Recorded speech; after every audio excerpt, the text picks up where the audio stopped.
So moved. Second. All in favor? Aye. Any opposed? All right.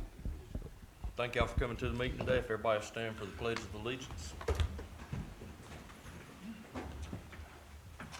I pledge allegiance to the flag of the United States of America and to the republic for which it stands, one nation, under God, indivisible, with liberty and justice for all.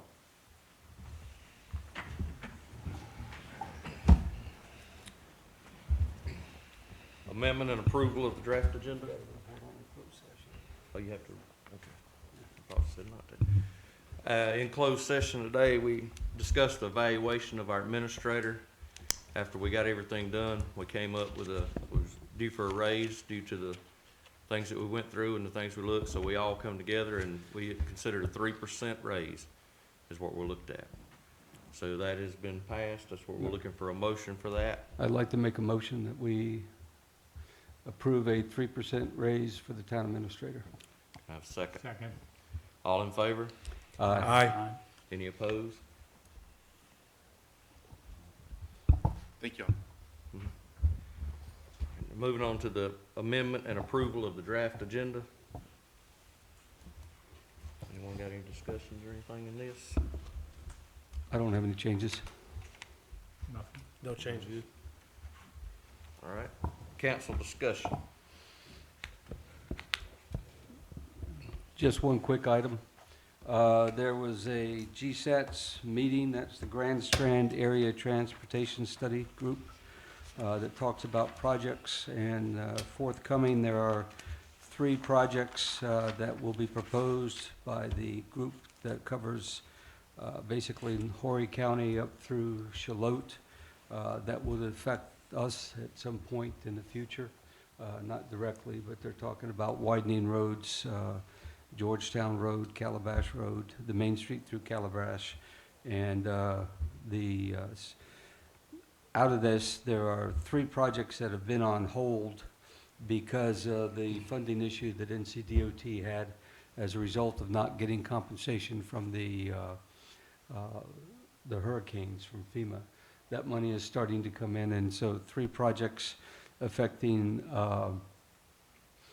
the Super Street change of US 17 at Hickman Road, the change of US 17 at the north end and south end of Main Street in Shallotte, and the widening of the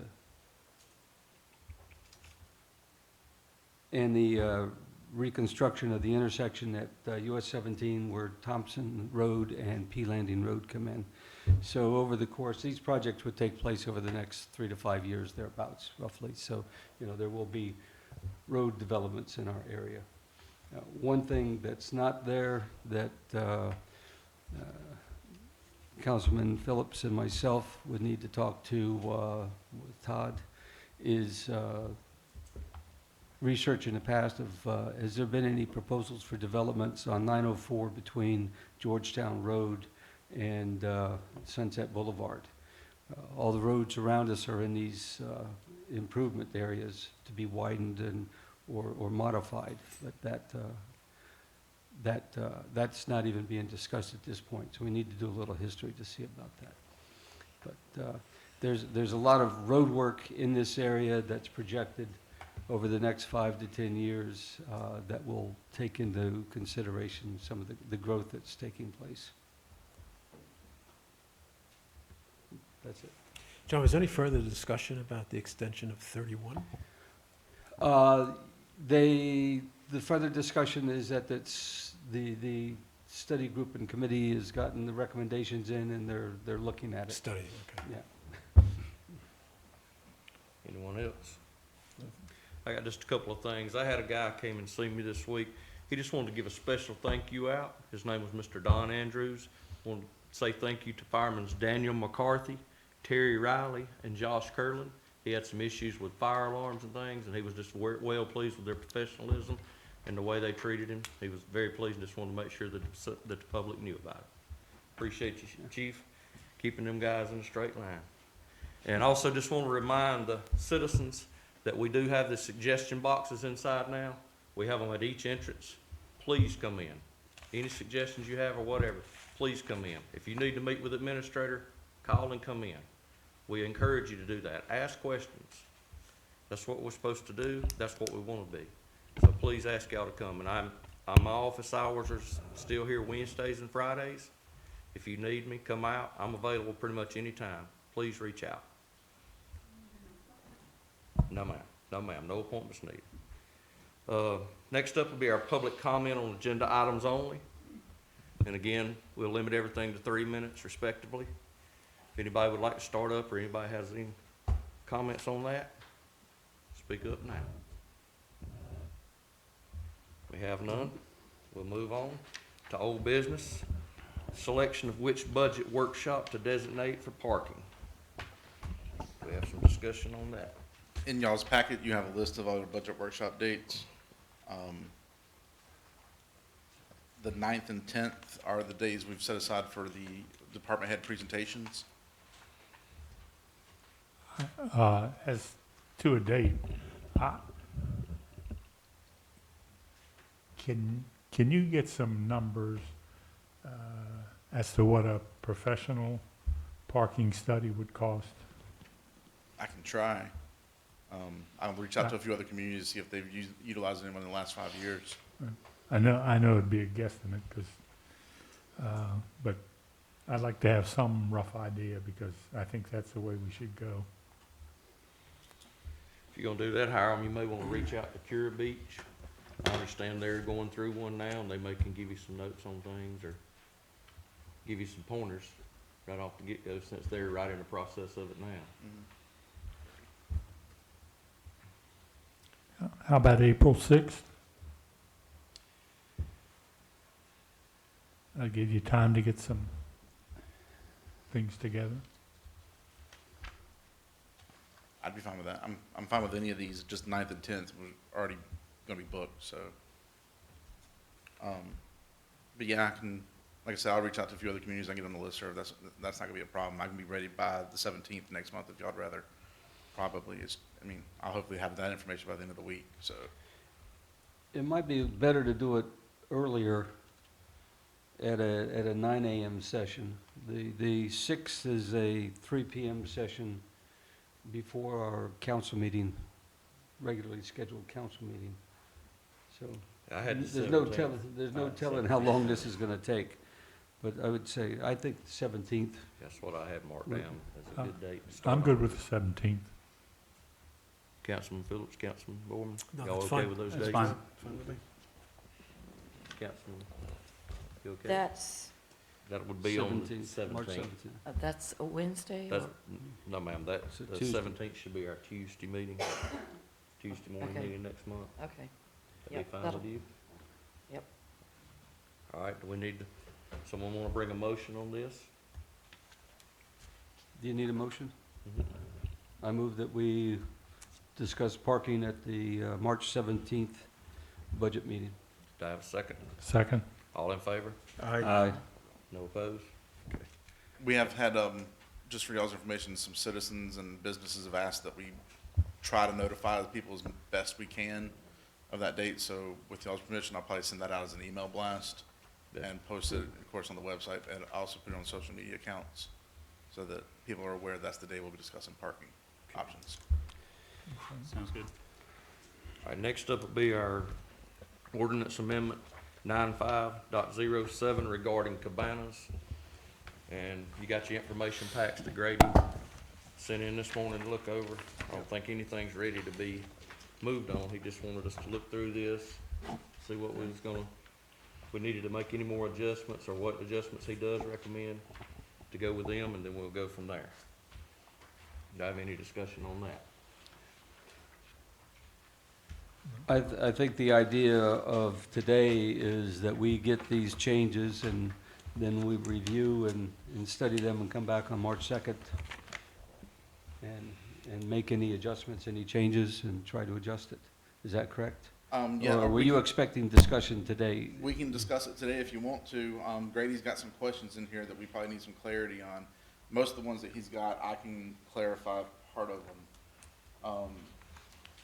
Unless there's Most of his questions have to deal with just like, we already allow, where we allow the cabanas to be set up by, he's asking if that's measured to the high tide, low tide, that's under the A1, which now he wants to call Yeah. 1. Yeah. Um, It's not measured to any of the tides. It's measured to the lines where we have the signs and the garbage cans. Right, so I think Yeah, it's so just just it's a leave matter it of as it is. clarifying his understanding yeah. of what that is. Yeah. I'm trying to see if he had any other pertinent questions that needed y'all's input. We didn't get this, for the community's sake, we got this emailed to us last night after 10 o'clock, so. Yeah, it's the first time we've seen it this morning, so. Putting the rules and regulations that I came up with that was out, a little bit outside of what y'all discussed originally. He's made some changes to those, but he's got in here wanting to know if y'all want to put them into the ordinance themselves, which is agreeable, but I think he's got in here, you know, if we want to reference the rules or we want to put them in the ordinance, I think if we reference them, that'll be a cleaner job and they can be amended far easier than amending the ordinance in the future. So do y'all want to have all the rules situated throughout the whole ordinance, or do you want to have the ordinance reference the rules? Both are perfectly acceptable. In the discussions that we've been having, it was, the idea was you have a ordinance that could be the basic core, and then the rules would be implementing instructions that we could adjust as we get experience and see how it's working without having to change the ordinance repeatedly. All right. I mean, that's how I see it. That's, So then where would the rules be? They would be attached to it? Well, they'd technically be on the permit application. Okay. Same thing we do like with our special events rules. They're adopted by ordinance, but they're also on the application. So but the application itself has other rules that can be amended without having to amend the ordinance. Okay. Administrative clarities. That's what I saw some of this as. But that's still food for thought if y'all want to combine some of it into it, if you want to have a separate, it'd still be part of the application process. They'd have to have the rules in order to make the application. So that when they sign off on the application, they sign off on accepting that they understand this is part of the ordinance. It definitely needs to be there, yeah. So, but, he has it being placed in, he's renumbered everything, so, but he's having it being placed in as B under IV 1. Sorry, trying to read all this, but, we can easily insert that in there as a reference language to, permitted rules and let Grady clean up how that's phrased. Does anybody have anything they've seen stand out to them since y'all have gotten this? The other thing he wants to do is possibly put in the permit fee into the ordinance.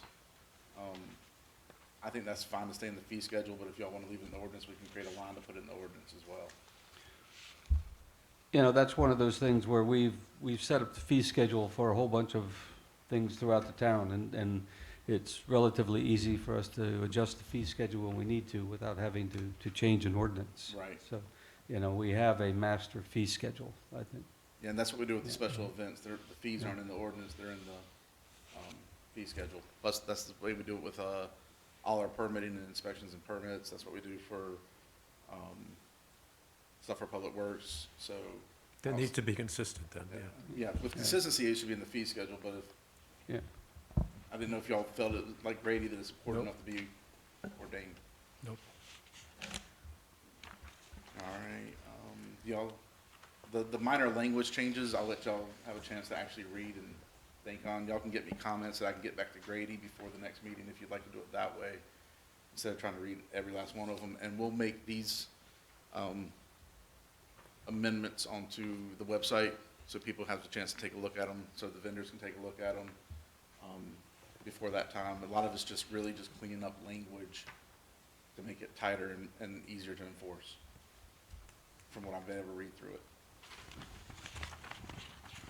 I'm happy with that. That's- Anybody have anything else?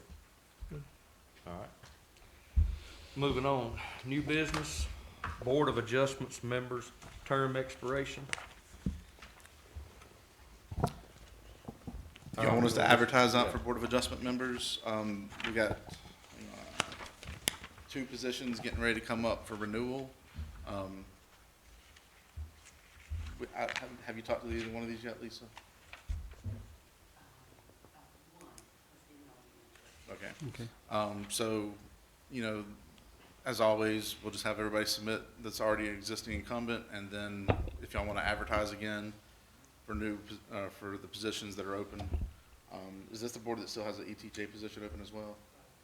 Okay, so we'll, also add that to the advertisement. So it's Veronica White, then Bruce Havermill that's, The that two. they're expiring, right? Okay. So, yeah, we asked them to confirm that they want to be reconsidered. In other words, they have to reapply. Yep. And then we advertise for other people, right? Yep. Okay. I have a question. Go ahead, ma'am.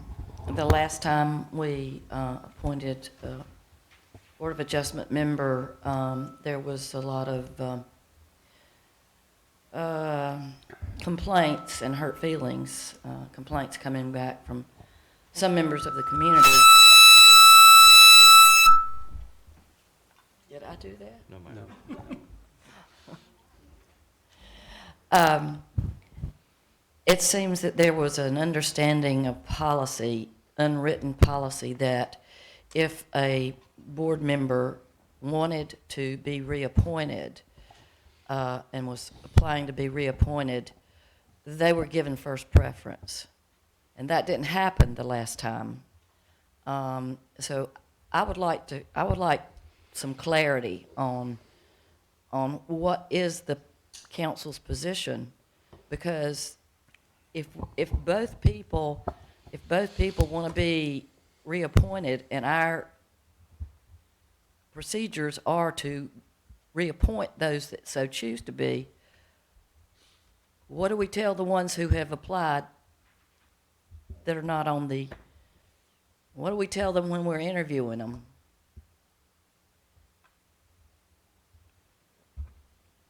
Well, the idea is all of the people are considered applicants, and then the council will interview everybody, as we've done in the past, and then the council will make a decision as to whether we want to reappoint somebody who's been serving, or we want to replace them with somebody who's applied. But that's a council responsibility, a council decision. Okay, just so that's clear to everybody, that Yeah. just because you're on the board and you reapply does not necessarily mean you will be reappointed. Yes. And that being said, Correct. we've had that here recently where we've done some things. So, I mean, that's the whole deal about opening it up. Give everybody Right. a fair chance right off the get-go.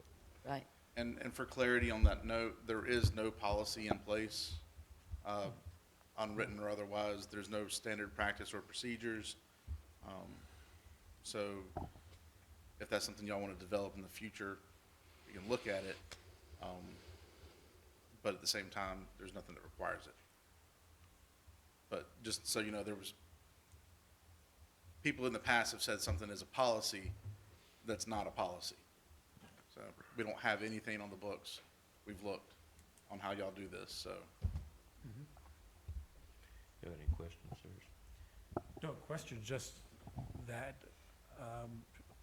as John has said, I think that everyone should be considered equally, and that's the whole reason behind the interviews. I agree. I just Yeah. wanted clarification. Any more discussion there? Good. All right, do I hear a motion that we allow them to go ahead and do the advertisements for this board? So moved. Second? Second? All in favor? Aye. Any opposed? Moving on, disposition of directives for March 2nd, 2020 or beyond. And we already said that on the one there, that we'll be adding it, the parking will start. That is actually in a budget workshop, or is that tied into our? That'll be in the budget That's in workshop. the budget workshop, not directly in our meeting, okay. Yeah, we're on the 317. Right? Yeah. And you're adding Cabanas to the 3-2. Yep, we got that down there. Any others? We've got a candidate we're interviewing for the ERC, so that would be an appointment that takes place on March 2nd at the meeting. Is that correct, Hiram? Yes, if you get. If we go through the decide, interviews, yeah. And all, yeah. yeah.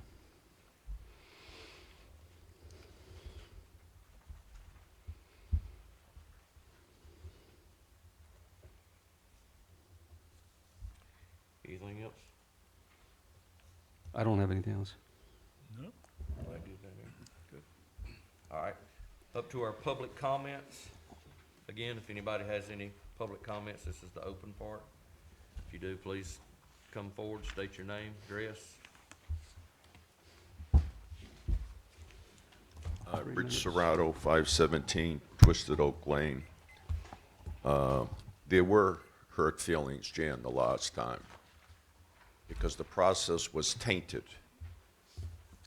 There was a person on the Board of Adjustments for a number of years, and he was suddenly not selected.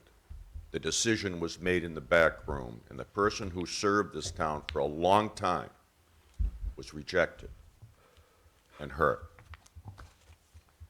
Mr. Mayor, a different subject, please. Go ahead, sir. Please help me understand. I read the scathing dredging report submitted to the town by the Corps of Engineers. The report indicated that the town must respond within 30 days or they will close the file and render a non-favorable decision. Would you please explain why this report was not publicly discussed? Would you please explain why this town had to rush to proceed with the variance request before the commentary period of the Board of the Corps of Engineers was not completed? Would you also please explain why the town has repeatedly failed to provide the data that the Corps has been repeatedly requesting? I hope you all understand the dredging permit must be approved by the Corps of Engineers. And just let me tell you, this displayed arrogance has not been unnoticed. Thank you. Thank you, sir. Anyone else?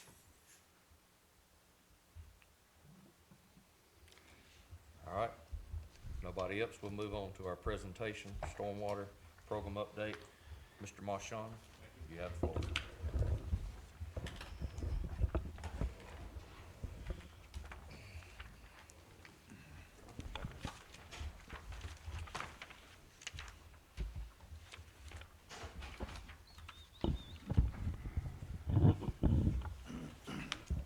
Good morning. At each one of your stations, I've left a spreadsheet. John, Yes, you speak into the microphone. okay, I'm sorry. There's a spreadsheet and some maps. Can you hear me? Hello?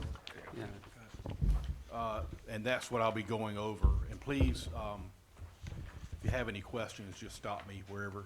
If I'm moving too fast or too slow or whatever, stop me. John, so I can understand better, I have a couple questions. Yes, sir. CB stands for collection box, Catch basin or collection, yes, sir. and I see dry wells mentioned. What are they? A dry well would be a device that's designed to infiltrate water, stormwater.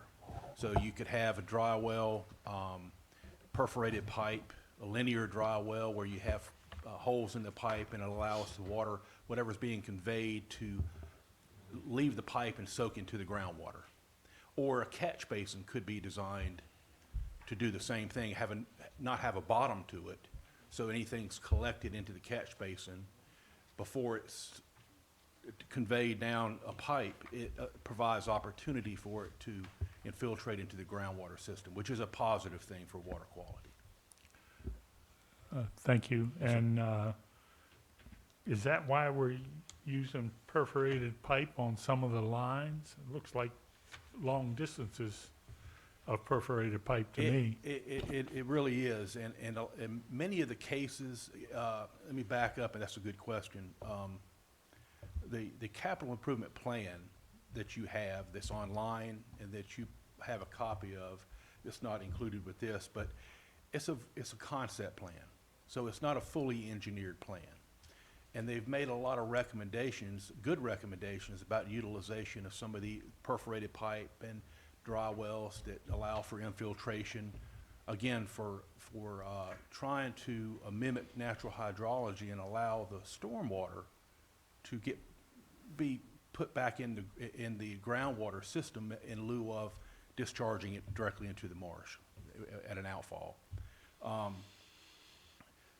When you get down and look closely at the designs, the concept designs that are in that plan, some of it could be implemented, and some of it is not practical to implement, being that, for example, if you have a deep pipe that's already in groundwater, there's no need to put holes in the pipe, because you're just collecting groundwater, which is contrary to what you want to be doing. So it's only in places where you have a separation between the top of the seasonal high water table, the groundwater table, and where the pipe is, where you would have an area that would serve as a filter of some sort, where you would implement some kind of design feature like that, like a French drain or a catch basin, some kind of system that would provide for infiltration.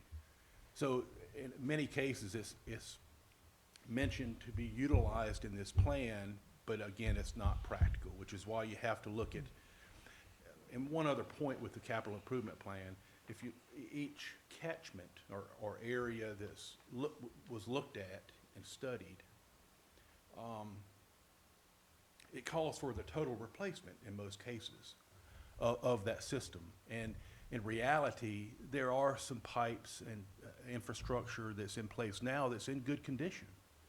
That Mr. Todd and I have taken a look at it, and in some cases, not all of it, but we're cleaning the pipes, inspecting the pipes, and if a pipe on, for example, First Street, and I'll get to that in a minute in detail, but it's in excellent condition. It calls for it to be replaced in the plan, but there's no need for that. So in some cases, I'll be recommending some piecemeal repair work and not total tear out and start new.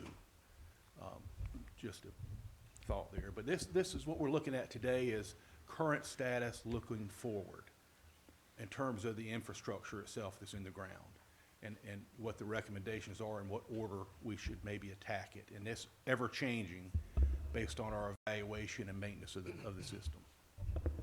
Any other questions about that? And this is to fund next fiscal year's stormwater work. Excellent question. We are a year and a half into a 10-year plan. We're a little past the halfway point of the second year. We've got about 5 months remaining in this fiscal year. We've expended 90% of our budget.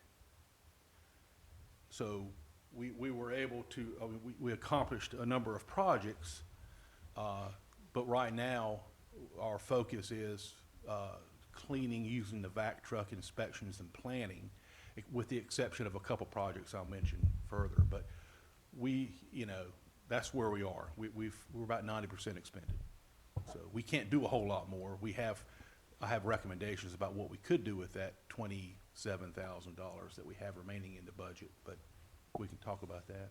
And for clarity, for those who weren't here with last year's budget, we had a transition period with Mr. Michaud's position during budget last year, so we were utilizing numbers from his predecessor with thoughts and hopes of what he could accomplish with that money to fund the budget. So we kind of walked into this budget year knowing that we may not be able to do a full year's worth of projects out of the plan, or especially considering the additional projects that came up from storm-related damages that we had to worry about. And that's where we're sitting at right now, is because of that transition period, we didn't have someone in here dedicating specific projects and allocating estimates and quotes. We just went with the best guess last year. So it's not that, just for the public's sake in this one, there's been no fiscal irresponsibility. It's that we didn't budget enough for the full amount of projects in year 2 in the plan. So. And another point, if you look at your spreadsheet, where the column that has year on it, you'll see here, I've listed these projects that today, with maybe a few minor exceptions, but actually today is what I would recommend, the order that I would recommend to the town council to complete these projects. And so they're in priority order. But if you look at the year, you can see in the capital improvement plan, it was year 6, 6, 9, 8, and 2. So some of these projects have obviously been moved up to a sooner than later because of the type of damage or repair needed. And with that, unless there's any other questions, I'll just move into the spreadsheet unless we have some, yes, sir. John, a question? So the dry wells that you show on here now on the first sheet 105, these are existing now? Give me an example here. I'm looking at sheet 105. Sheet 105, you show on First and Second, Second and Third Streets, that there's dry wells No, sir. existing now? Good question, I'm sorry. Those are proposed. Oh, those are Anywhere proposed. it has PROP, I that's see. what the capital improvement plan Oh, I is see, I see. proposing Okay. to replace it with. Yes, sir. What's the height of the water table? I mean, will dry wells really function out on the island? That's an excellent question. If you look at Third Street, for example, and there's a catch, CB 78, it says dry well. Yeah. It's the yellow line, at the Yeah. very bottom of the yellow line. Yeah, I see it. That's an area, a depressional area that floods, that you might already know that. And I think the dry well's so shallow there that it wouldn't be practical to install a dry well there. I think the groundwater would prohibit effective functioning of and that would be an example of a place where even though it says put a dry well there, I wouldn't recommend it because of the water table. And then, so that's just a good example right there. The other thing with those proposed dry wells and utilizing them with a catch basin, it's different when you talk to the engineering folks and the practitioners, the contractors that are installing this and going back and repairing this type of work, none of which I've talked to has spoken favorably about catch basins being utilized as dry wells. Because there's some experience out there where if you use a vac truck, for example, and you clean out the bottom of a catch basin, which is the design intent is to catch sediment before it's discharged. If you clean it and you can, if you don't design it over-engineered or whatever, you can suck up, for lack of a better word, rock and undermine actually the footing of that catch basin. So you have to be very careful how you do that. But I think in a lot of cases, or a number of cases, we'll utilize catch basins that might not be dry wells, but they are certainly deeper. And if you look at the catch basin at right there on the north side, right there on Second Street, it's actually listed as catch basin 75. Yeah. Yep. That's the catch basin that all three of those roads end up. And then it goes out that one pipe, C75, as an outfall. Well, that catch basin currently has no catchment, it's designed so there's no way to really collect sediment. So in lieu of a dry well there, I would say we need to put in, for example, a deeper catch basin so that all of that water coming off those gravel or marl roads, that has a way for you to keep that one area clean, or a spot where you can go to a catch basin, clean the sediment before it's discharged into the marsh. I'm getting off track here, but that's. Any other questions? If you want to start, let's start and talk a little bit about that. You'll see on sheet C105, let me back up and also say if there's anybody, I know there's a keen interest in this stormwater program. If anybody wants to sit up here and look at these, I've got maps up here. Tara, I know you're interested, but I've got maps up here that you can certainly sit up here and look at it. C105, it involves the catchment where you have First, Second, Third Street. We've already talked about that. We looked at it last week. We did some cleaning. It's still, on First Street, it still needs more cleaning. But that pipe is in not bad condition. That's why I'm saying First Street is okay.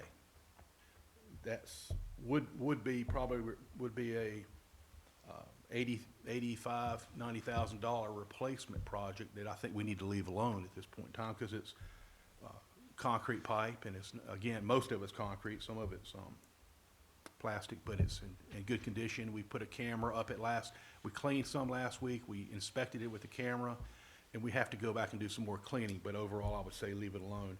So, but the two highest priority projects that I believe we have facing us right now are Third and Second Street. Second Street there's been, as you know, and you probably recall, sinkholes at two different occasions that have happened on Second Street. They're it's a very deep pipe. It's an old pipe. It's plastic double wall pipe, but it's failing. There's actually a longitudinal crack on the invert of the pipe, and it just needs to be replaced. And the same holds true for Third Street. The catch basin is inoperable. That first catch basin we looked at on Third Street down there, catch basin 78, is just filled in with sand and rock, and it just doesn't function. The other issue that I need to bring out in this case is, if you look at Third Street, the yellow line there going up Third Street, starting from catch basin 78, you'll see very lightly there a red line going over it, if you notice that. What that is, there's actually currently, there is a pipe that crosses over private parcels to go over and crosses over about halfway down Third Street over to Second Street. And it is failing.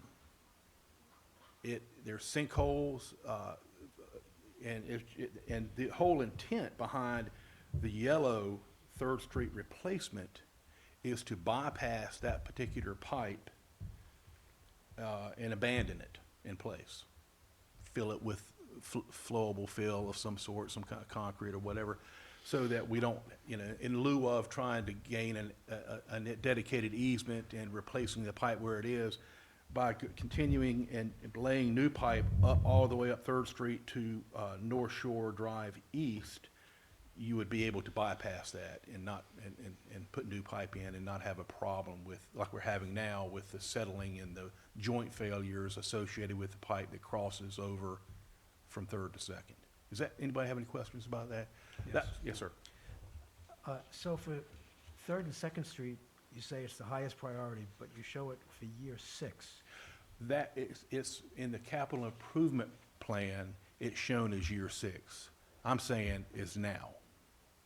In other words, that asterisk, if it should indicate that year 6 is where it originally showed up in the priority given to it by the engineering firm hired. But we've since looked at it and said, no, it shouldn't be year 6, it should be year 2 or 3. So from a budgeting perspective, we should be looking at your priority rank rather than the year. Yeah, yes, sir. The year, you're exactly right. I could have left the year off of there and it wouldn't matter. You're right. I just have a question about the pipe. What are we using to replace these, double wall plastic or concrete? If it's, and that's a great, I need to look into that a little further, but I think like in this case, they're recommending 15-inch, for example, on Third Street, perforated plastic pipe, HDPE pipe. If it's in the roadway, if it's underneath the street, I'm going to recommend concrete. I think that's based on what I've seen, and especially on Second Street. I don't know if the, sorry. I don't know what class of corrugated plastic double wall pipe was used when it was first done on Second Street, but it's deep. And where the sinkholes formed, the pipe is 8 feet deep or better. A lot of load on it. So in cases like that, in some cases, they're calling for the pipe to be relocated from the center of the road out to the edge of the right-of-way. And that's fine. Then you can maybe switch over to another kind of pipe. But if you're laying pipe in the middle of the roadway like that is, I would replace it with concrete pipe. I think for longevity. So speaking of longevity, what's the theoretical lifespan of these replacements that we're doing? I don't know the answer to that question. I don't know what they, I see a lot of different failures out there. We have, as you know, pipe materials of all different types. I just know what we've inspected underneath the roadway down on the beach that is reinforced concrete is in good condition. And that's what's recommended by the engineers. Anytime there's a road crossing, lifespan, I really can't answer that question. I'm not sure. I'm sure it's readily available, but I don't know. Yeah, I'm just thinking of long-term planning for, as we're going through these budget cycles, Yes, sir. how long before we make these changes, we're gonna have to do them again? Right. To plan down the road to try That's to get an all this excellent question. accomplished. Yeah, and the rationale behind recommending concrete without knowing the technical lifespan that might be on record, but the whole rationale would be to have a long lifespan. Yeah, 25 plus years, I'm sure.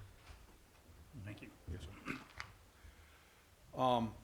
So anyway, between the sinkholes and the catch basins on Second and Third, I would say that's a number one priority of those two projects. We have, if you look at the top, number one there, it says status E under Third Street, all the way across. Yes. That means right now we're working on the engineering.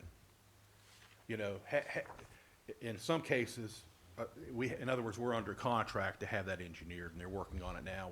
They'll locate the utilities here this week and finish up that design. You know, so we'll have it ready whenever we're funded for it. We'll have the engineering done. I don't know if Second Street even needs engineering done. It's just to replace as is with concrete in lieu of plastic. And again, that pipe on Second Street, we've got a lot of footage. I didn't want to bore everybody with stills and video of all this, but it's about half full of sand and marl. So it's again failed.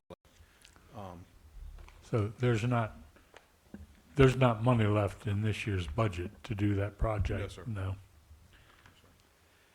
No. Well, we approve something and it takes effect July 1st. You certainly can't do that during rental No, sir. season. I don't know. I guess we didn't budget enough money. Well, no, I mean, that's true, plus it's that plus our cleaning and repair work that we've done over the past 4 or 5 months. This came to light, the difference in priority, might not have been budgeted originally to be done, but now it's just come up to the top of the list. So, then, now if we can switch over to sheet C-104, next one down. And this is kind of difficult to, because if you look at the very top left, it's not displayed very well, but the very top left where it says, there's a proposed pipe C3.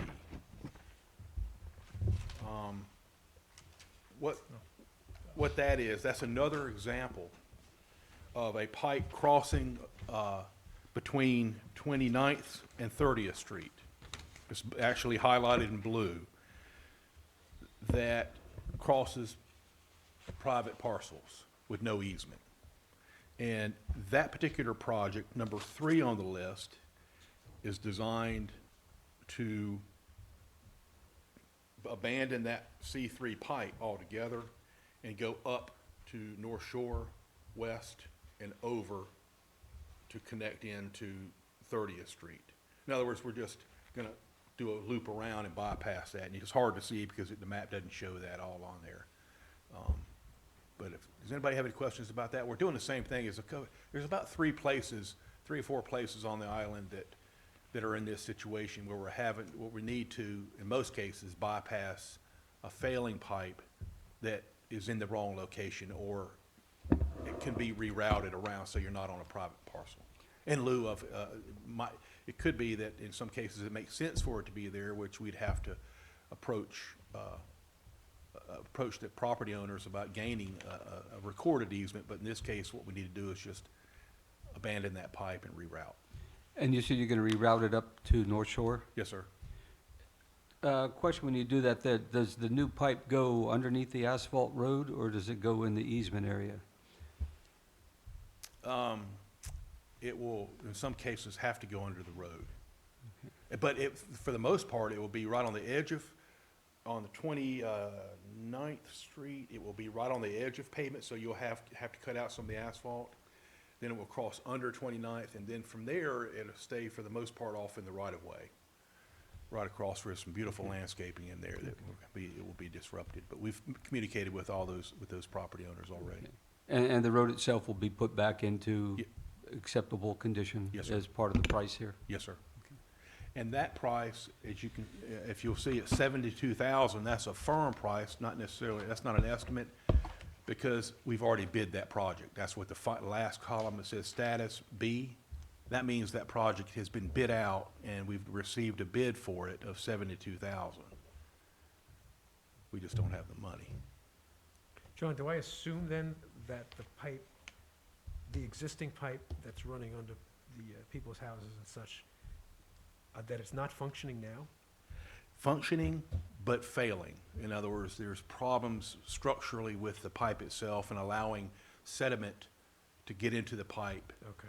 and hence sinkholes around the property and along the top of the pipe. So in this case, we'll basically fill the pipe so it won't collapse any? Yes, sir. And eliminate sinkholing, we think? Correct. John, these go between properties, right? They're not under actual houses? That's correct. Good Okay. point. It's on the property line. That's right. Okay, so that,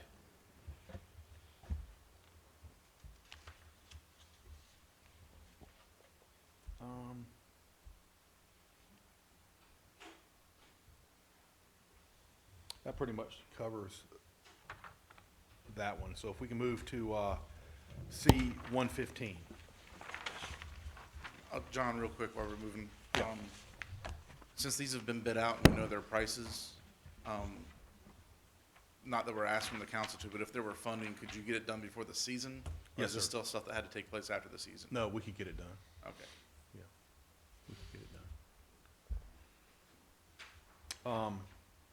The next C 115, if you look at the bottom of that sheet there where it says proposed pipe, C 161, passes underneath Shoreline Drive East. I mentioned that briefly at the last council meeting. This is an important project here. We're upsizing that pipe from 18 to 24 inches and going to a concrete pipe. And the capacity of that pipe, of that system there will be increased significantly. And right now, the way it's designed, I know all of you that have passed through there when it's a rain event or a tropical storm, I've noticed it floods there, but it also holds water quite a bit. So part of that design, not only the culvert pipe to be replaced, but the hardening and the elevations of the side of the road there to allow for a spillway to harden it so it won't erode, but allow for water to flow over is when it has to, is part of that project.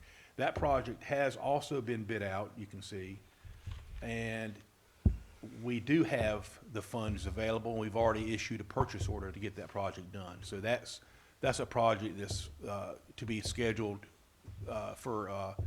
to be initiated here within probably the next 2 to 3 weeks, and we'll get that done. We'll put out ample notice. I'll get with the chief about getting his sign out there, hopefully a week in advance, and let folks know we're going to have to close that road for a day or maybe 2 at the most, I think.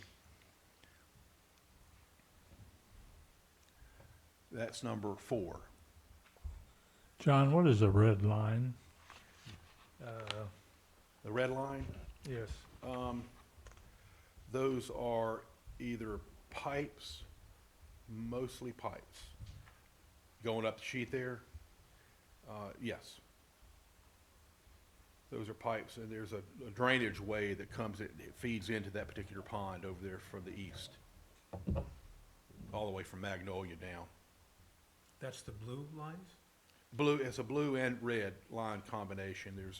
There's some pipes in there, there's small ponds, culvert pipes that go in catch basins, and different, conveyance system that goes all the way across there. And some of the plan further down, I address some of that further down as well. Is that all gonna be replaced with larger pipe? Just No, sir. the, Yeah, just that one short section going under there, yes, sir. I got it, thank you. Any other questions? John, the engineering is being done by this McGill Associates? Yes, sir, and That's the name on all the drawings, that's correct. And McGill's the one that did our, master plan. That's why their name's gonna be on all these drawings. oh, I see. The- So are they actually designing this now, or is this just their drawings? These are the drawings, concept drawings from the capital improvement plan, and that plan and that study was done by McGill. They also are doing, in certain projects that require actual stamped engineering work, they're, in many cases, doing that for us as well. So this project that we just talked about, the pipe crossing underneath there, was engineered by McGill. This is not the drawing. We have a full engineered set of plans. It was submitted for a CAMA permit as well. Okay, Yeah, but these maps are, because they say McGill because they're out of our plan. okay. Good question.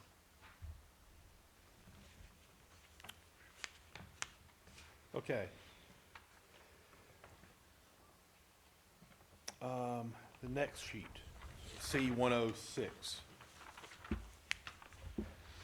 This is another example of, and just so you know, the white, oh no, I'm sorry, no, the small red lines here show existing pipe. The blue and, the larger blue lines is the proposed pipe. So if you'll see that on 4th Street, on the left side there of your map, what this pipe does now is it collects it off Main Street and goes up 4th Street and then behind all those houses over to 6th Street. And then out to discharge in the First Canal area. So, again, this project, as you can see, the intent is to abandon that line that runs along all those property lines without an easement and run it down the right-of-way on Main Street. Does that make sense? And we haven't done any engineering. We've done some cleaning of this, and this is another good example of where the capital improvement plan calls for total replacement of all this entire system. And I'm not there yet. In other words, we've done some vac truck cleaning of those catch basins along Main Street. You see right there around 4th, all those 1, 2, 3, 4 catch basins there. That pipe looks in very good condition. There's mention in the engineering study, we haven't confirmed this, that there's some reverse slope on some of the pipe system-wide. You find that from settling or just installation issues when the pipe is inverted. In other words, it's not flowing downhill. And there's mention, like one of those sections in the beginning along Main Street there, of that pipe sloping the wrong way, which obviously is not a good thing for capacity.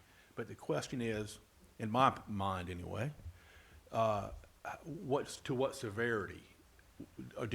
How much are you actually losing in capacity relative to tearing up Main Street and having a patch on Main Street, which is in excellent condition otherwise?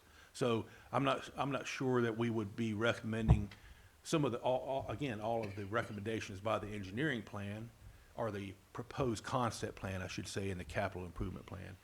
But this is a project that needs to be done, and we need to do the engineering on that. You'll see this project was actually slated for this year. And we haven't gotten to it. We've just done some cleaning and inspection work. But it's, a price tag of $178,000 for all the work, which is probably, that's straight out of the capital improvement plan estimates, engineering estimates, which is probably dated, it is 2 or 3 years. So inflation is gonna hit that a little bit. It's gonna be a little bit more expensive probably. But as you said it's dated, but you've also indicated that probably not all of that work will be needed, so, That's correct. so that, You're right. You're exactly right. it's a very soft price right now. Yes, sir. Okay. John, on 106, you show that there are 3 existing catch basins, which are being replaced by 1, 2, 3, 4, 5, 6, 7, 8, 9, 10 catch basins with dry wells. So is that line to the canal being eliminated? So that none of that water is gonna go into the No. canal, it's gonna all go into these dry wells? No, they're not recommending a change to that final outfall pipe going to the bulkhead there. No, you would have to have an outlet, but it's just not showing on this plan to replace that pipe going from the final, actually it's labeled CB 89B. Well, back to your question, I really don't know the groundwater. I don't know seasonal high water table. I haven't looked at that part of it with regard to this plan to see if there even would be a good place to put those catch basins or not catch basins, but the infiltration basin. But I do think there's work to be done back to what we were talking about earlier. That pipe that connects all the way over to the discharge point, I would reroute that. I would put reroute that going into one of those 2, if not both of those catch basins that are in green there, to allow for a more sediment capture before it's discharged. But to answer one of your questions was, it's going to be we're going to have an outfall, and so it's just not called out here on this particular concept plan. All these collection boxes on this plan, they're all new. Yes, sir. Yes, sir. Well, no, they're not all new. Some of the ones on Main Street are existing. They all say proposed. Yeah, that's proposed. The only reason it's proposed is because currently they're not, don't have dry wells. So they're a symbol overlaying a green symbol, which would indicate an existing catch basin, but you can't see the green because the symbol's overlapping it.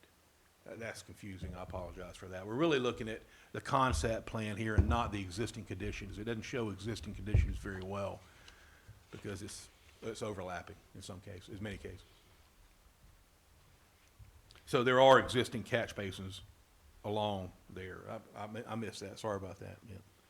I should have done that differently. But what you're saying is we might not have to update all those to dry wells. That's or may not correct. even be able to.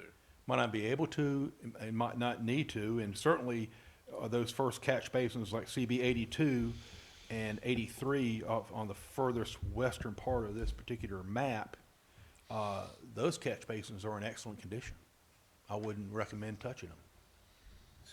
So then, right now, all the catch basins between 4th and 6th Street, they all empty into the canal? Yes, sir. Wow. And the pipe, if you'll see, there's a line going to that red fine line that runs behind those second row homes. It's existing pipe C87 to be abandoned. That pipe is failing. I mean, we had to fill some sinkholes behind there not long ago. So this needs to be done.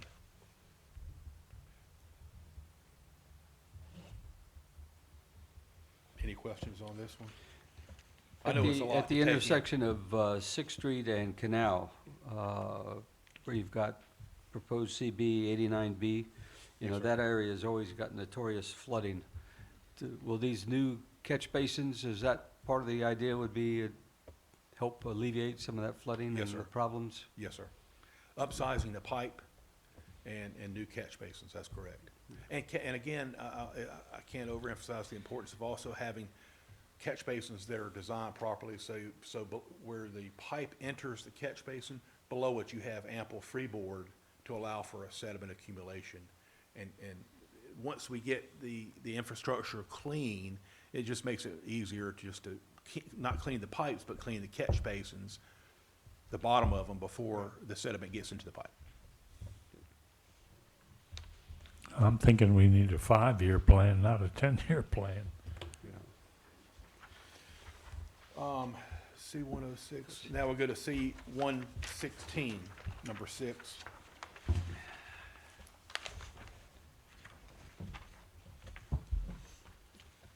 Okay. And the main project showing that I want to point out here is, again, the pipe, you'll see proposed pipe C-141, right down at the bottom of the sheet, right-hand side. That's a pipe, culvert pipe currently crossing under Shoreline Drive East at the second pond area. And just like the one we talked about earlier, that pipe is undersized, is slated to be replaced and upsized with a reinforced concrete pipe. So that's a project that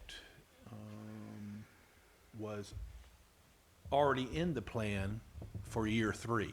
So it was already, so this is the first project we're talking about today that was already scheduled in coming July 1st next year. So there's some other projects there that we're looking at that might need to be accomplished, but as of right now, our focus is the culvert pipe discharging across the road there into the marsh, making sure it has enough capacity to prohibit the road being taken out from a large storm. Any questions on that one? And that water goes directly into the marsh, Yes, correct? ma'am. Yes, ma'am. And we actually, if you see the pipe there, if you look to the right, there's another red line, another pipe shown there. That's an existing pipe that we cleaned out and did some repair work on, actually contracted to work out, some of it out. But it was completely blocked with vegetation packed in there. So we were able to repair that pipe and actually it's flowing very well now. So that's really designed as an emergency overflow pipe. So we'll have, between adding that capacity and upsizing the blue C-141, will give us a lot more capacity to handle storm events in that case. Is there anything that cleans that water before it goes into the marsh area? Well, that's an excellent question. I think what cleans that water to a large extent are all the ponds upstream and the small ponds. So the pond itself there is an excellent filter.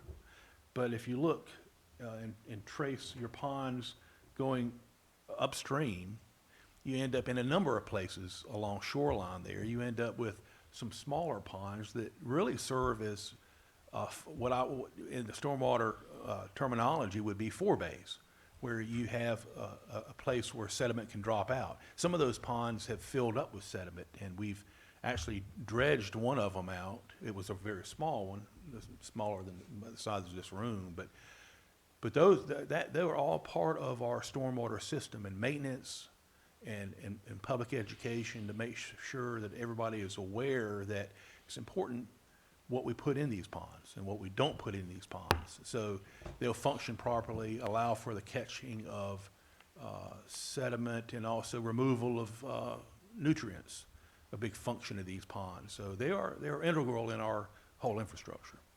Mm-hmm. So that's, any more questions on 116? If not, we'll flip over to 121.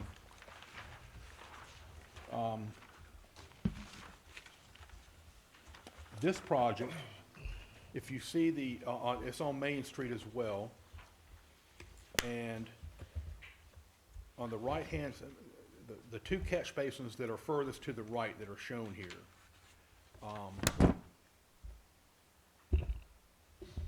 are the CB 128 and CB 129. they are currently in place. And if you see, I need to explain this, if you'll notice that there's 2 red lines and 2 blue lines sticking out either side of those catch basins. Does everybody see that? Yeah. What that is an existing French drain.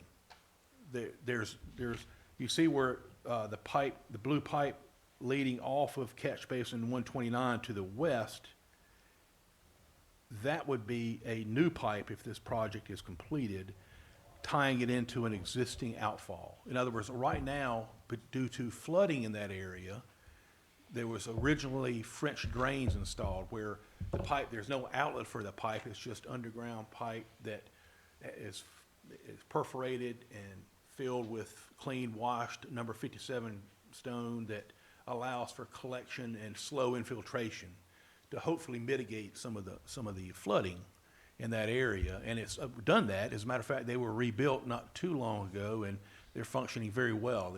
Somebody did a very good job rebuilding those. I believe they might have been in-house, I'm not even sure.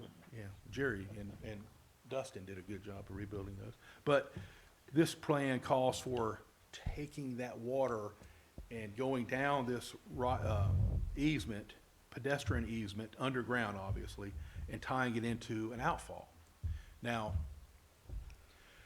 I've done 2 things. With this right here, I had questions about the legality of doing that. And so I've checked with coastal management. They don't have an issue with it. And just recently, I emailed this plan and to state stormwater just to get their feedback to ensure that it's not an issue for the town doing this. Because typically, in many cases, certain permits, like Phase 2 permits, coastal communities have throughout the state, or they don't favor increasing the volume of discharge on any particular outfall. And that's what we're doing here for good reason. And as long as we can keep our pollutant loads down, or sediment and pollutant loads down, I don't see a very negative impact necessarily, but I wanted to make sure and check with all the proper agencies to make sure this is something we could do. I'm not real familiar with the flooding. Some of y'all, I'm sure, are a lot more familiar with the flooding in this area, but I was told it does get bad. I'm not sure. John, there's an existing line that runs from catch basin 110 to the bay. Is that how I'm reading that? Yes, sir.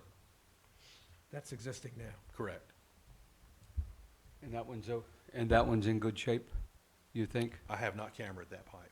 Okay. We'll have to clean and camera it to take a look at it, but haven't done that yet. Which reminds me of something else I should have mentioned. But they might say, one example that coastal management said in this case would be, it wouldn't surprise him if the state came back and said, okay, you can do this, but you might need to add additional riprap at the outlet pipe right there at the discharge area to if you increase volume, to make sure you had a non-erosive place where to be able to discharge the water and not create a problem down at the other end of the pipe at the outlet. Any questions on 121? Again, that's a year 3 project. This project was originally earmarked for this coming fiscal year. And C-114, this is Kings Trail. This is, we did some inspections on this pipe, and you'll see there that catch basin 232, and that's an existing catch basin, and it goes, that small red line crosses diagonally across Kings Trail and goes into an existing, which is green on the plan there, an existing catch basin on the other side of the road. This plan calls for bypassing that, adding another catch basin, 233, and then going under the road. And based on, we did some Jerry and I did some camera inspections down there a couple of weeks ago, I'm not gonna recommend that. That pipe is a substandard pipe material, but it's in excellent condition. It's corrugated metal pipe, but there's no problem with it. The problem is at the catch basins. 232 is, if you, that's the area that, if any of you've driven down this road in the past few years maybe, there's a sinkhole there. And we're working on trying to get that fixed. There's some question about whether, there's a line, there's a pipe that comes off the golf course that feeds in the catch basin 232. And that line actually, I believe, goes all the way up to Wisteria, which is in a town right of way. So there's been confusion or not clarity on maybe who should repair that. But anyway, I'm not recommending that we do this particular project. It's in this plan. And I put this list together prior to inspecting that. So that's a change on the fly here. I'm not recommending that we do that, except for the fact that we need to repair the sinkhole. Any questions on that one? And then C202.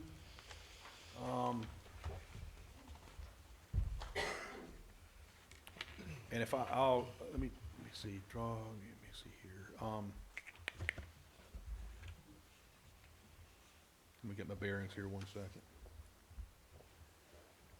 Okay, there's 2 projects on this sheet here, not small projects.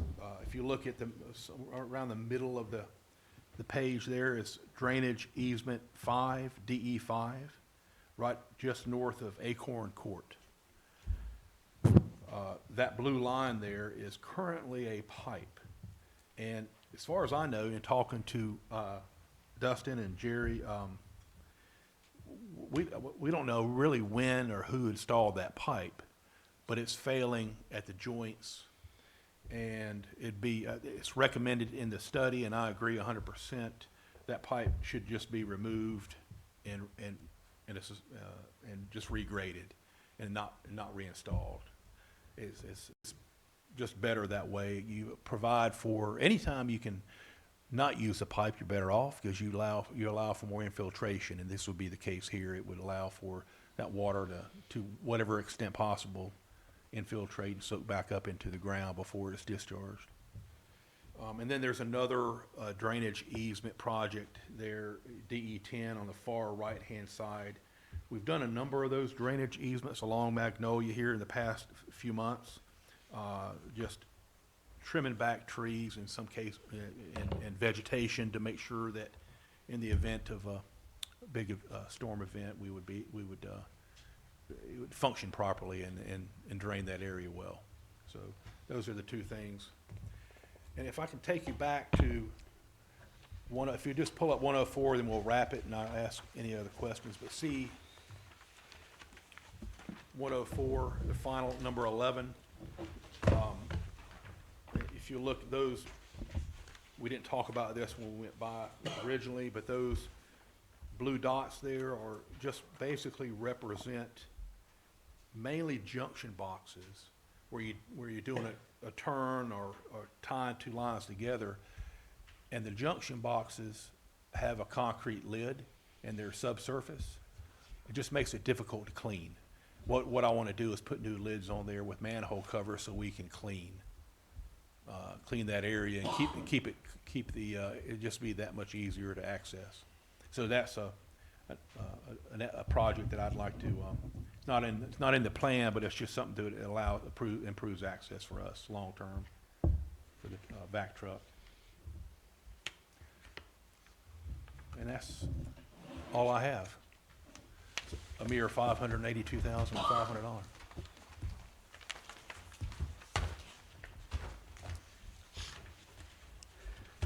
So are we getting our money's worth out of that vacuum truck? Yes, sir, we are. Which is exactly why I mentioned that I'm 90% expended in terms of project money. There's a lot of cleaning to be done, so and we need to use the truck here on the beach for the balance of this off-season, to make sure that we do so.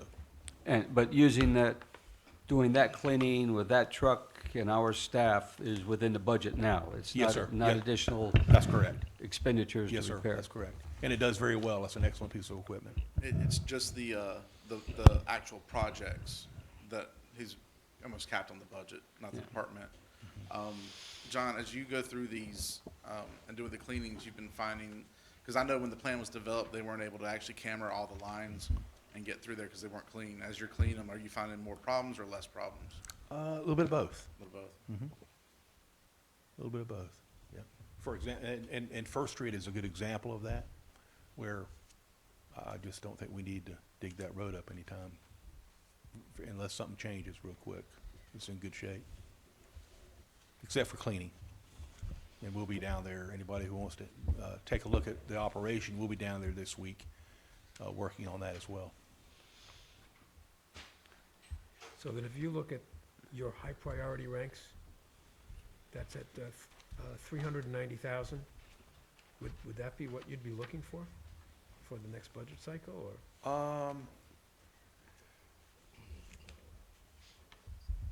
I don't want to put you on the spot. I'm No, just- well, I'm not ready to answer that question. Okay. at this point. I'm giving a snapshot of what I think we'll need to look at going forward in terms of projects. But I'm not really prepared to talk about exact Okay. numbers. Yeah, you'll probably get another earful on the 9th or the 10th. Okay. About some of this, as he narrows down the projects and numbers.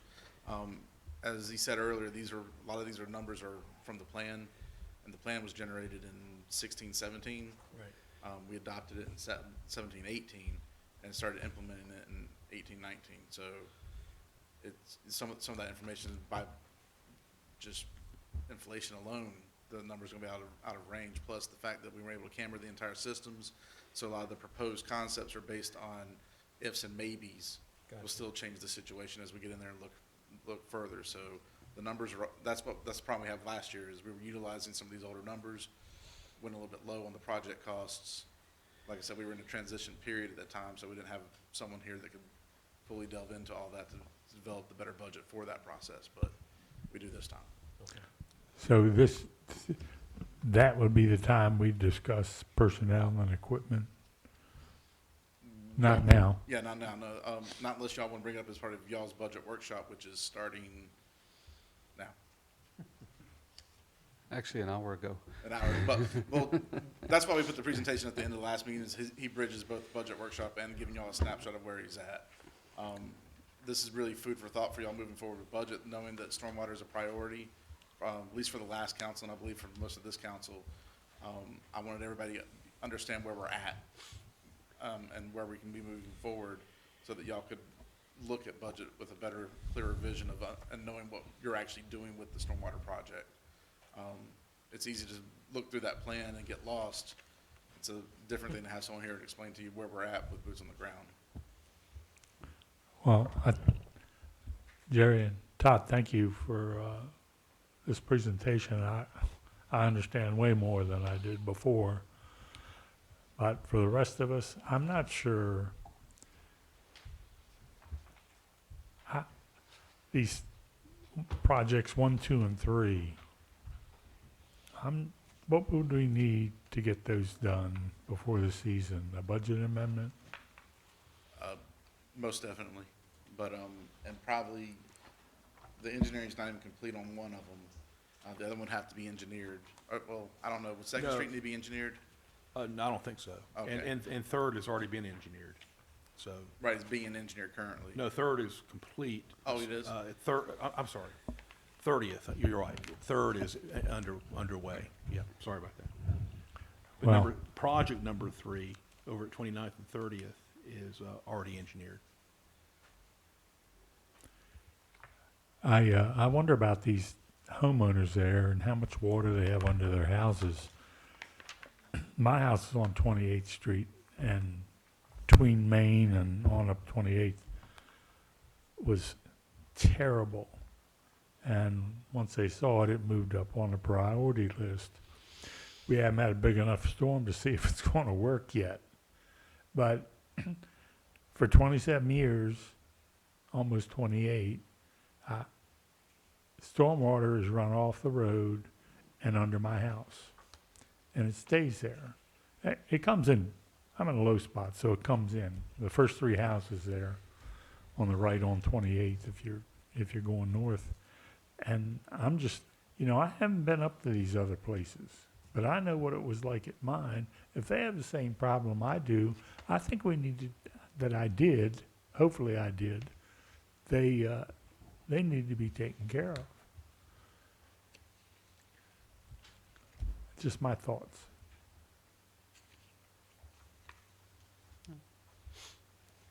If those got any comments or anything? I think this has been very helpful as we get ready to go forward. And we would, if there's an indication that there's one of these that needs to be done or could be done before the season, then we would need our budget analysis as to the current situation on our budget as to whether we could handle that under the current budget before moving forward. But the council has been pretty much unanimous in recognizing for the last 3 or 4 years that stormwater has been a major issue that we need to take care of. We can, if it's y'all's desire, I mean, I can get with John and Tara, and we can look at our numbers, and if there's anything that can be moved or, shifted around, or, wherever we're at with moving forward, if that's possible, we can bring y'all something back and look at it. If not, then, like I said, you'll hear on the 10th or 9th, plans for next year, so. But we can look at that in-house if y'all like us to, and if it's something we can make happen reasonably without dipping into the fund balance, I don't see, I'll see what we can come up with. That would be good. Yeah. Report back to us on that. Yep. Yep. I'll try to get that, hopefully next meeting. Any other comments, questions? Y'all, Thank you. thank you so much. Yes, sir. Thank you. Thanks, John. That being said, do we have any more discussion? If we don't, can I have a motion to adjourn? I move we adjourn. Second? Second. All in favor? Aye. Any opposed? Okay. Quick break. Yeah, we're gonna take a second. And Reason we're we're gonna be not full. gonna cut the feed, so we're gonna let the feed stay running, but they'll turn the mics off and everything. So watch.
call this budget meeting to order. Start with our council discussion of our budget work session. You know, my idea of this is a sort of a brainstorming session to just look at everything in terms of what we think we need now, what we may think need 5, 10 years out in the future, and just put them out there on the table. Not as, just because somebody mentions an idea doesn't mean they're an advocate or pushing that project, but it's something to be considered.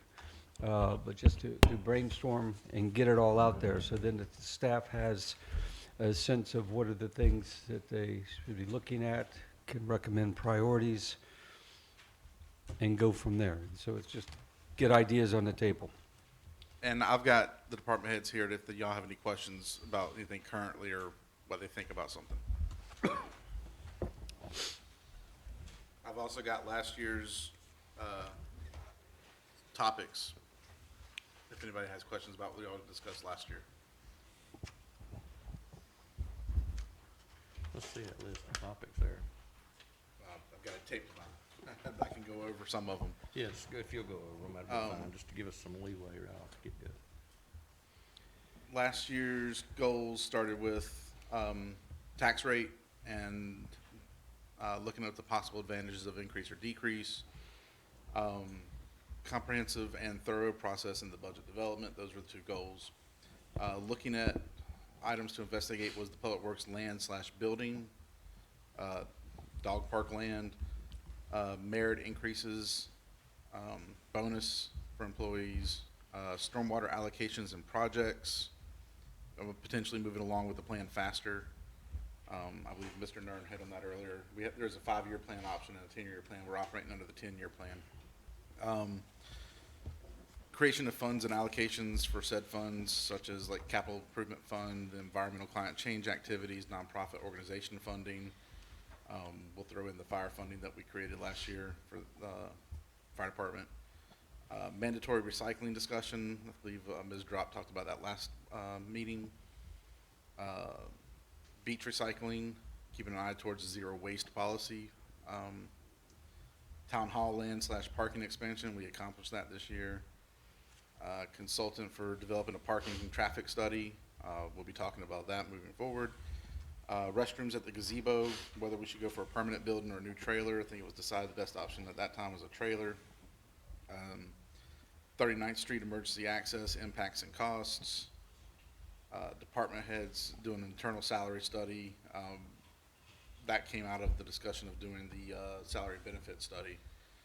And then staffing needs for all departments, but specifically fire and police. And then requested for a reduction in attorney fees. Basically, use our attorney less. Did we do that? Did we use our attorney less? Up until recently, yes.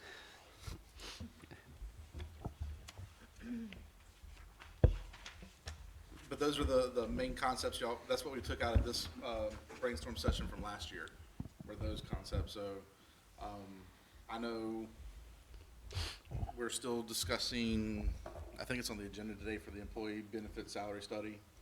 So that's something that's still on your list.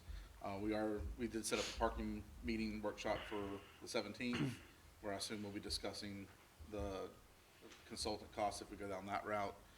So there's just still things from last year that we're still working on. Some of this just got dropped off because it was, like Councilman Corbett said, it's brainstorming. Because we talk about it doesn't mean it gets implemented or followed through with. But if there's anything from that list, that's a good starting point, I guess. So. I want to give you my thoughts. Well, pretty much got my comments about stormwater.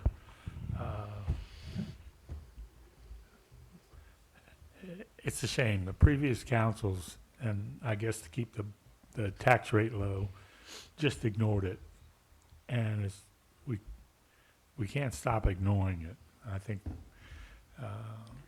we should move from a 10-year plan to a 5-year plan. police personnel. I shudder every time I think that there's only 2 police officers on duty at night. My first concern is the safety of the officers, and then the protection of the citizens. What do you do if you get 3 calls at once? Well, who's supposed to back us up? Ocean Isle or the sheriff's department? What if they're busy? We need more police officers.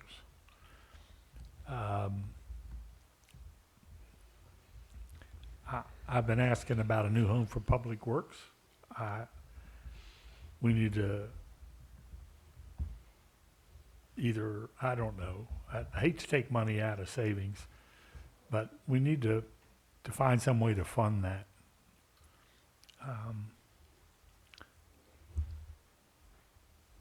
We've put off a professional salary study. I mean, that's been talked about for years, certainly before I was on the council. You know, are we paying our employees too much? I don't think so. And, you know, we need to know for what functions they perform, are they being properly paid? I'm worried about the starting salary for our police and fire. We'll hire a good officer and we'll train him and he gets his experience, and then he may go to the sheriff or Leland, and we've lost that good, productive officer because he can go somewhere else and make a good bit more money. We train firemen. Apparently we're the training ground for Horry County. Firefighters go there, and they you know, okay, it's going to take them an hour to get to work instead of 20 minutes, but they're increasing salary for taking that job. It makes it all worthwhile. So that's my main concerns.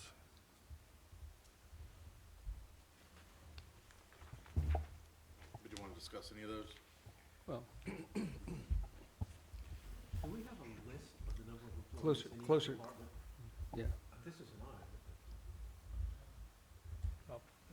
mine. Do we have a list of the number of employees in each department? Because I seem to be continually surprised by the numbers that I hear. I think I know, and then someone It's- tells me something different. It's something we can get for y'all. We don't have one on hand right now. Okay. But That'd we be got all the helpful. department heads. I'm sure everybody can give you a quick number if you'd like. Just by department, I think that would be helpful to me. All right, so just prepare a list for y'all, send it out to you. Yeah, did that, well, at least for me, I don't know if the rest of the people.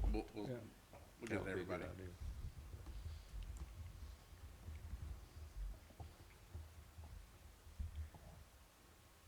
I've got a bunch, but just give everybody else a chance first.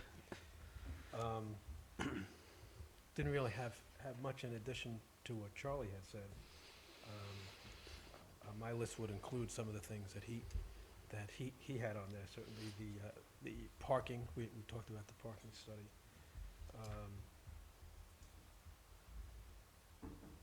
The employee benefits, which includes salary. We need to understand where we stand there. If we're within the right range, if it's too much, too little. So that's in there as well, I think. I think that's enough for me right now.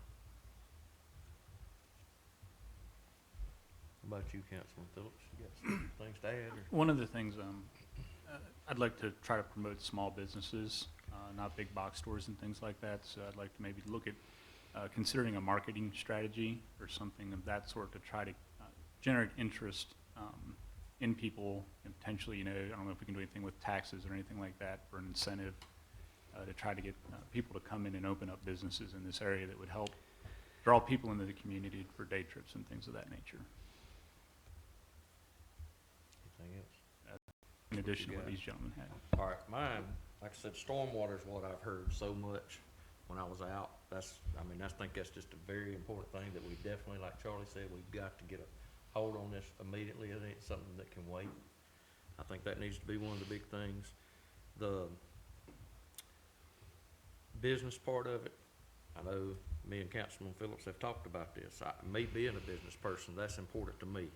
If we can get some places to come in here, I'm like him, not the big box stuff, but I want people that'll move into this town, invest in this town, bring their family to this town, and be a part of this town. So we can get revenues off these businesses. And I think our town can support some more. I mean, we have a good bit of people down here that go out, they're active. I mean, they're older, but they're active. And they're at the point of their life when, especially like restaurants and stuff, I mean, a lot of them don't cook anymore. They want to go out different places. And if we had more variety for them, that would help. If we had more entertainment for them, that would help. So I just think that's something we definitely need to focus on, not so much as budgeting money to it, but just trying, like Jamie said, to try to get something going to get it marketed a little more. I mean, I've been trying to research, I've reached out to some people on some stuff. And we just have to get something to turn. We have property here. I've talked to Todd about taking me around and showing me all the commercial property that's left. We have empty buildings here that we need to readily try to get people in. And I just think that's something we really need to focus on. And, like I said, with our employees, definitely the research into this, see where we're at based on towns that are close to our range. But then again, we're gonna have different things than a lot of towns have, because we do have a beach. We have a little different thing, but just something to give us something to start off of, to make a circle in it and work from there for what's best for our employees, so we can keep good employees. That's why when you have the professional service do that, they can take all those different things and bring it into it. Put it together. Yes. And I believe we got some quotes last year for that, right? Mhm. Yeah. So we can use that as a starting point. Are you fill talking, it in. I'm sorry, John. Yeah. I have a question. You're talking about a marketing study Well, type of thing?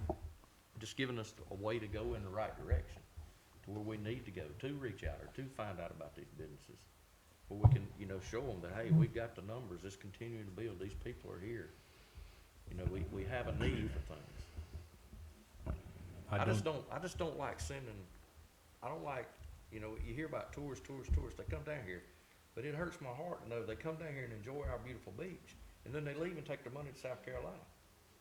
We've got to find a way to keep that money in Sunset Beach. And businesses is a key right off the get-go. And I think the other thing too, that one of my focus would be to try to fill in the shoulder seasons a little better. There used to be an event that came through, like there was a bike race that ended up here, fundraiser type deal, things like that. If we can try to make us a little bit less seasonal, take some of the burden off of just relying on tourism dollars and try to get something else in it that's a little bit more sustainable, especially when we get into shoulder seasons, festivals, things of that nature, events at the park, things like that, that'll bring people in when we're not at full capacity during the summer, but when the off seasons, when we start to slow down a little bit, to still keep people here is kind of my idea.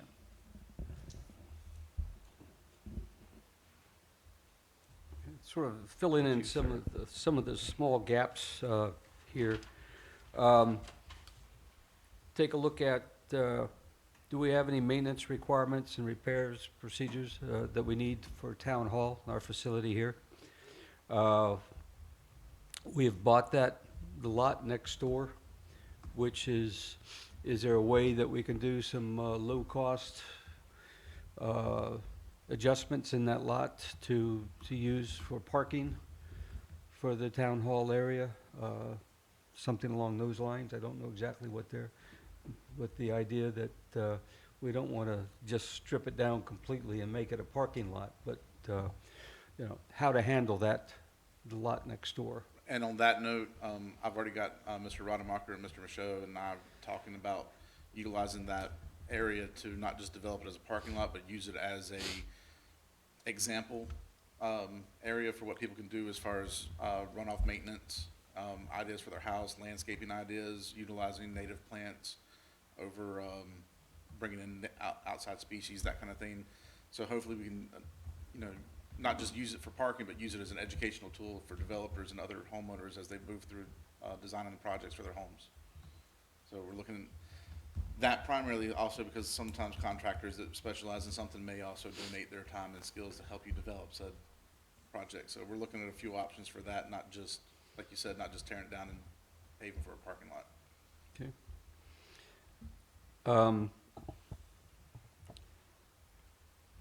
All of our departments have a lot of vehicles and other some specialized equipment and things.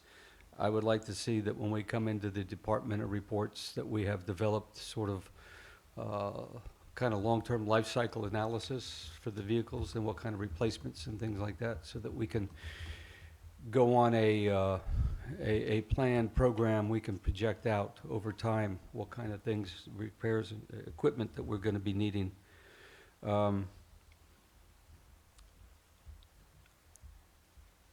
Mr. Nern raised up the DPW area, incorporated into that. We also have the stormwater equipment and facilities. All of this needs to be kind of worked in together. And with that, recommendations for, again, this is from the departments, recommended for what kind of funding they need for projects to go along with their responsibilities. We want to keep funding the concert series. We've got that in the books, but we want to make sure that stays up there. We've had discussion in the past about providing funding to nonprofits that are local here in the town, so we want to at least discuss that. Part and parcel of the salary study would be reviewing again the ranges for the various positions, what kind of increases are appropriate. We're operating now using, last year we approved, or for this year we approved a merit increase and a holiday bonus at the end of the year. Is it appropriate, necessary? The other option is putting in a cost of living increase. So out of this salary and benefit study should come out recommendations of how we go about compensating and rewarding the staff.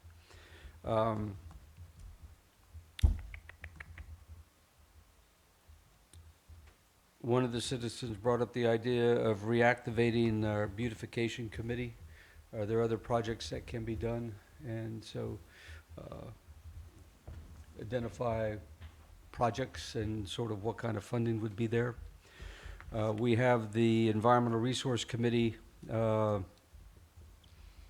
now in operation, if you will.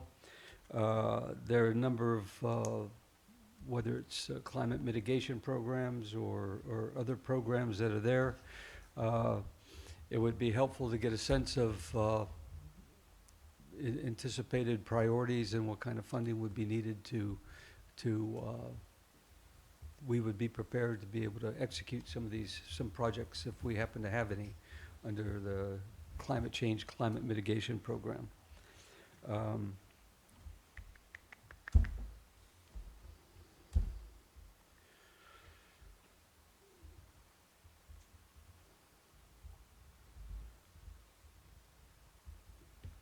We had, again, in the course of this past year, we had discussion about the 4th Street on the island, dissatisfaction with the type of material that's being used.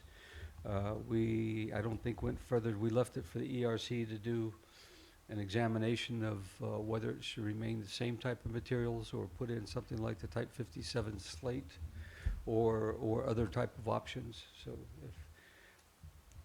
if we decide to move forward on anything, there are going to be costs involved, so we need to do that.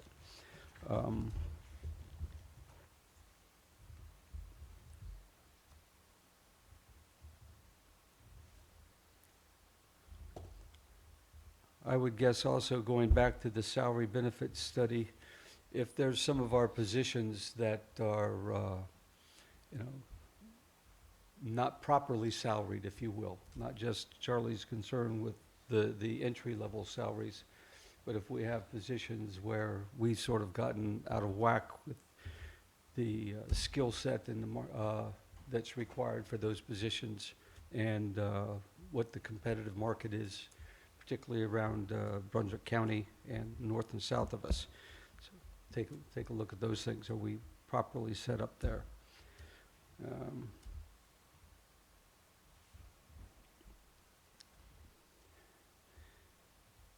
And, you know, I don't have specifically, but are there long-term programs that we should be considering to start putting some money into? A capital improvement savings account, where we're starting to put money in for unanticipated developments that we may need to, whether it's land acquisition, if we're talking about parking on the island or parking someplace, are we gonna have to buy some additional land if we talk about other improvements in and around the community that we may end up having to do? So just have a capital improvement fund that we could fall back off if a priority comes up.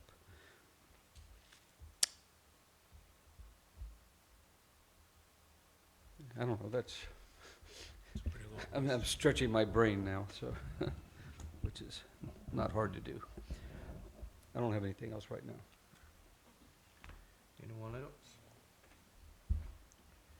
All right, going from there, unless there's no more questions, I guess we'll bring up the employment study, benefit study that is up now.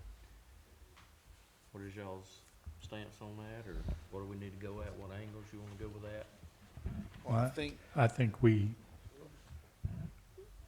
should get everything ready, and if we approve it, have the RFP ready to go out July 1st. I don't think it can go out before that. it can. It can, We can send out the RFP anytime. It just, the start date of any contract wouldn't take effect until July 1. until, well, first meeting after July 1. You'd have to approve the contract. Yeah,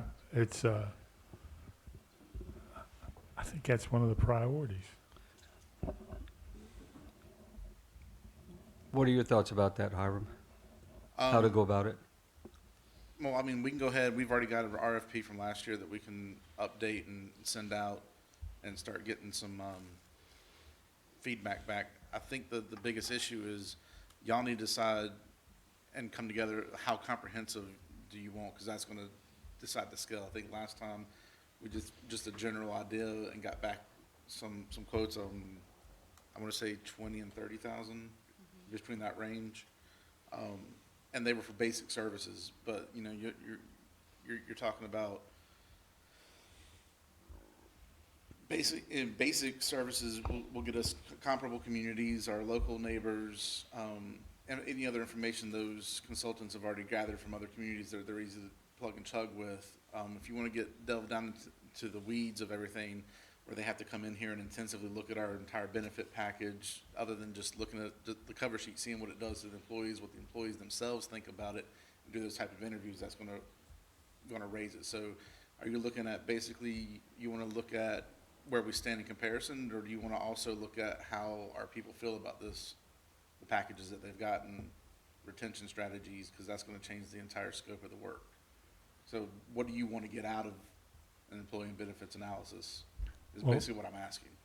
We have several employees that wear one or two or even more hats, doing the work not just of their job, but a lot of towns, well, we talked about marketing. A lot of towns have marketing directors. You know, that's going to get put on someone else. So if, example, Tara takes care of our finances, and who knows if she has time, but if she also has to take on the marketing aspect, then she should get more money. She might be putting in the same time, but there's a certain stress level to this. We need to know how many jobs each employee is doing, and that will determine if we need more employees, or if they're handling it well, then they need a raise. They have to be compensated. You can't run the town when you're hiring new employees for the same position every year, every 2 years. I'll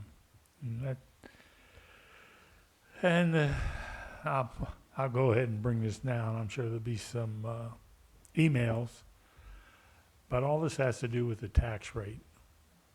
I think the tax rate has been kept artificially low, a lot of times for political reasons, over many years. And they're building all around us, and a lot in the town. And these services are gonna have to go to those people too. They want police, they want fire protection. Thankfully, our fire fees now cover almost the entire cost of the fire department. You know, you look at the fire department budget, and we don't have to budget that. But to increase the stormwater, or to decrease the time of the stormwater program, you know, it's gonna cost money. And people want services. If they know what services they're getting, then a tax increase would be easier to bear. And sadly, people look at their whole tax bill and they blame it on the town, when only roughly 25% of our tax bills goes to the town. The rest is the county. So that's something we need to think about, and we'll have to take that up down the road. Do we have job descriptions for all the employees? Yeah, we have job descriptions. I think all the positions now have it, right? We updated 2 of them last year. Yeah, all the positions that are in our schedule have descriptions. I So- think I've had all the department heads looking at theirs to see if they need to be updated as well. Okay, good. Charlie mentioned that we've had some people that have been trained and then left. What is our retention rate here in the town? Do we know what that is? I probably couldn't put a number to it. But are there certain positions that seem to be more susceptible than others, I think would be something that we need to know, Yeah, which would help us to focus in on where we might need to do something, and there may be other ones where we don't. So that'd be an interesting piece of information to have. That should be something the department heads are prepared to come bring with them when we have the department head sessions. how far back do you want them to look? Are you looking for like the last 5 years, 6 years, 10 years? I don't know, I think 5 years is I probably wouldn't think- reasonable. I wouldn't think any more than 5. Yeah. Did we have computers back then? Not the same Yeah, ones we're track using now. Yeah, that shouldn't be, that won't be a problem for us. Back on the benefit salary study part of it though, so basically we're looking for a little bit more than just the basic glance, because if you want them to do interviews with staff, figure out what each member's doing in addition to their actual official job description, is that what we're looking at?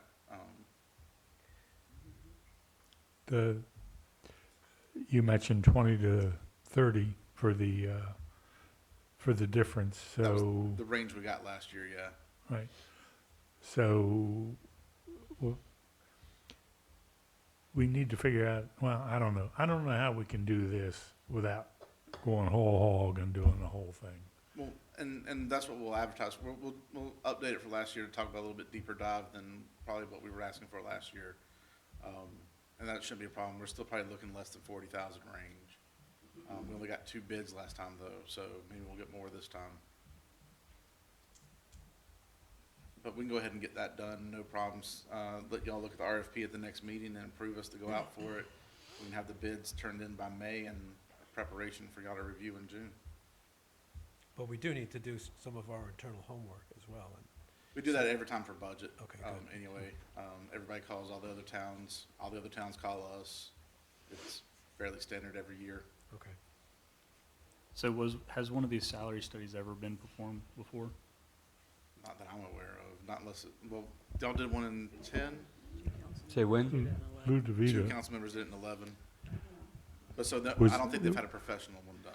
No, That Lou- was by the council members that did Yeah. it. Yeah, not a professional coming in doing it.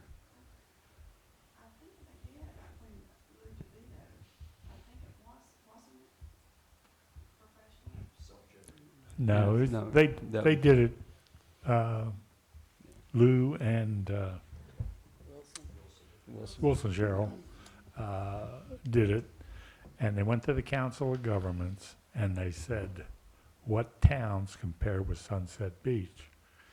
So I might have a copy of that at home, but I don't know where to find it. They went to each of these towns, and they took each position, and they got a list of the employees from these different towns, and that's where I'm talking.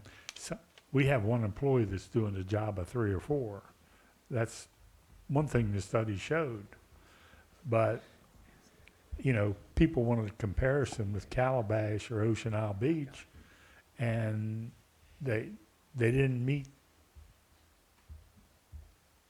the requirements that came with the Council of Governments recommendations of towns. We've got that study if y'all want us to send it to you. Please. Yeah. Yeah.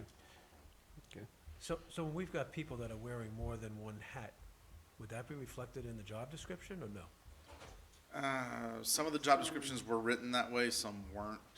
That's half the reason we're doing the updates in the departments anyway, having them look at everything. Lisa's, for instance, has just about every job she does.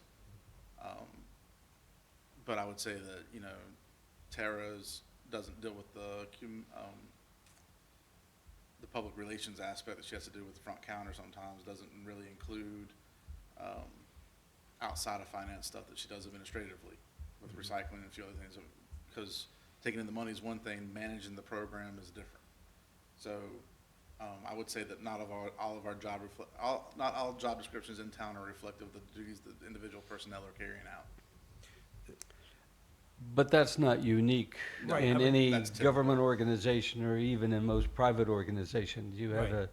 a job description and primary duty, and then there's this little thing, additional duties as required to Yeah. make everything work. And something else we don't have are step categories. For instance, building inspections department, a building inspector is a building inspector is a building inspector. Where other towns will have building inspector class 1, building inspector class 2, and it's a step grade. Or police officer, patrol officer 1, patrol officer 2. Right. We just have the 1 categories for each, because I don't know why, but if someone gets their level cap for salary, like they've been here for, say, 28 years, and they've maxed out a patrolman salary, there's no patrolman 2 to go up to for them to class into another grade. So that's something else we need to implement into our schedule. Right. Just because you have a grade classified and a job description for it doesn't mean you fund it, but it's there in case we do want to hire in someone that's got a lot more experience at a higher level, or if we've got someone who's been here for so long, they meet those qualifications to move into that higher level. Plus they feel the worth that there's a way to get promoted, there's advancement in their career here, then it makes it easier for us administratively. So those were things I was already going to build into this study with someone to come back to, because if they go to another town that has, you know, patrolman 1, patrolman 2, patrolman 3, and we've just got patrolman, it's gonna be hard for them to do a comparison because there's no like for like at that point. It's Right. all 3 of those is in one category here. Mhm. So that's something else we have to work on. But additional duties come in 2 different flavors. There's, you know, once in a while, you have to do something different if a need arises, and another is you need to take this over on a permanent basis, and that's the point that it needs to be part of the Yeah. job description. Or recognize that they're holding 2 job descriptions and. Yeah, well, exactly. Well, that's the thing about police departments, and I know a little bit about a police department. You have an officer, and there's really not much chance for promotion to sergeant which would be the next step. I don't know whether we need a corporal position, but, you know, some of these guys love police work. And they're here 3 years, 5 years, then 10 years. And besides the normal salary increases, they really have no incentive. And you have to give them incentive. And your patrolman 1, patrolman 2, like that, I think are excellent ideas. And that's something should be in the salary study.